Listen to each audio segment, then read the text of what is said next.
La economía es la ciencia social que estudia cómo las familias, empresas y gobiernos organizan los recursos disponibles que suelen ser escasos para satisfacer las diferentes necesidades y así tener un mayor bienestar. Para eso, en el Primero de la Mañana contamos con el doctor Luis Rae, economista. ¿Qué tal, doctor? Bienvenido, el gusto de escucharlo nuevamente. ¿Cómo está? Buen día, Claudio. ¿Cómo está usted? ¿Bien? Bien, bien. Bueno, dentro de todo este desorden que es la Argentina hoy en materia de anuncios e incluso de hasta publicación de los anuncios, ¿cómo serían las medidas económicas para contener la inflación, en definitiva? Bueno, Claudio, uno entra a teorizar frente a lo que venimos advirtiendo, una inflación más alta en el último trimestre, una economía que va a crecer mucho menos el año que viene, y bueno, uno se pone a teorizar cómo serían las nuevas medidas económicas para contener la inflación. Primero tenemos que ver el panorama que enfrenta este gobierno de cara a lo que resta del año y el 2023. A nivel internacional, una inflación también internacional alta, recesión o ralentización de la economía y también altas tasas de interés que se vienen.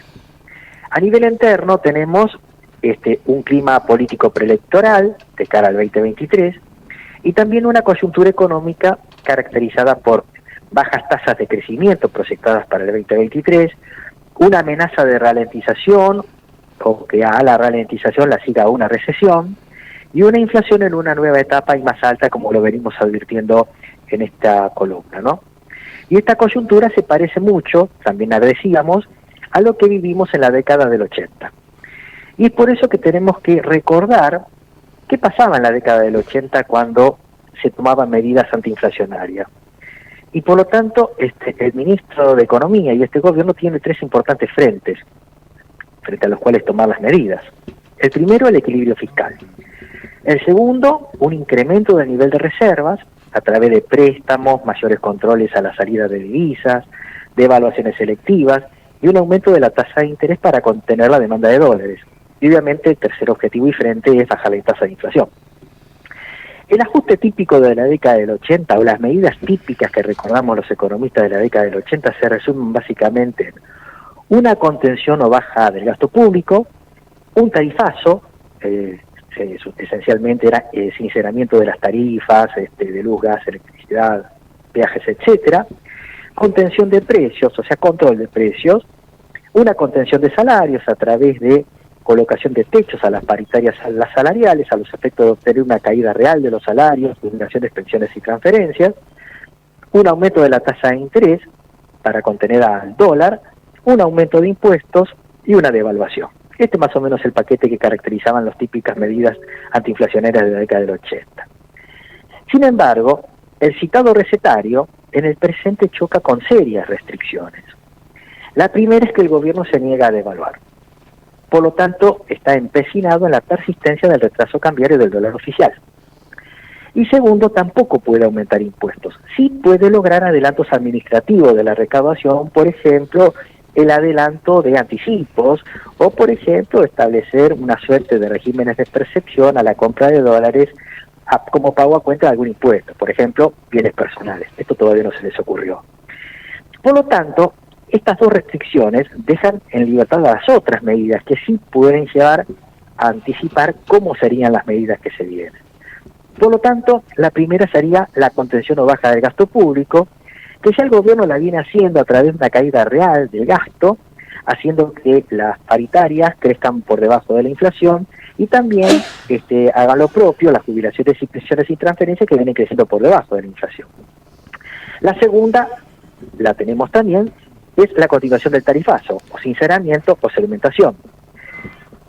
En materia de política de ingresos también tenemos la contención de precios, política de ingresos que va destinada a una renovación de las políticas de precios cuidados, contención de los salarios, a través de una nueva ronda de caída de salarios reales, pensiones y transferencias. También para recomponer el nivel de reservas, el gobierno puede llegar a colocar préstamos de contingencia para recuperar el nivel de reservas, y un aumento de la tasa de interés para llevar a esta que sea positiva frente a la inflación y contener al dólar. En definitiva, si el gobierno logra con estas medidas bajar la inflación, Massa bien podría candidatearse como candidato para el oficialismo, ¿no es cierto? Pero, a manera de conclusión, estas son una serie de medidas que estamos teorizando que se pueden llegar a tomar para afrontar lo que queda del año y el electoral año 2023. Bien. Lo que implica un problema para el próximo gobierno, una herencia a recibir, a menos que la economía se desmadre antes. Doctor Rey, su editorial, su columna, tan clara y prestigiosa como siempre, pero para finalizarlo, cambio de tema. Usted va a ser el conferencista en la organización, digamos, hecha por una asociación internacional sobre el tema lavado de dinero, lavado de activos. ¿Por qué no nos da más información? Tengo entendido que esto va a ser hoy. Así es, muchas gracias, Claudio. Sí, vamos, la International Law Association es una organización de abogados a nivel internacional, fundada en 1919, me ha dado el honor de dar una conferencia sobre lavado de dinero que se va a hacer en la sede del Colegio de Abogados de la Ciudad de Buenos Aires, Montevideo 640, hoy 18:30.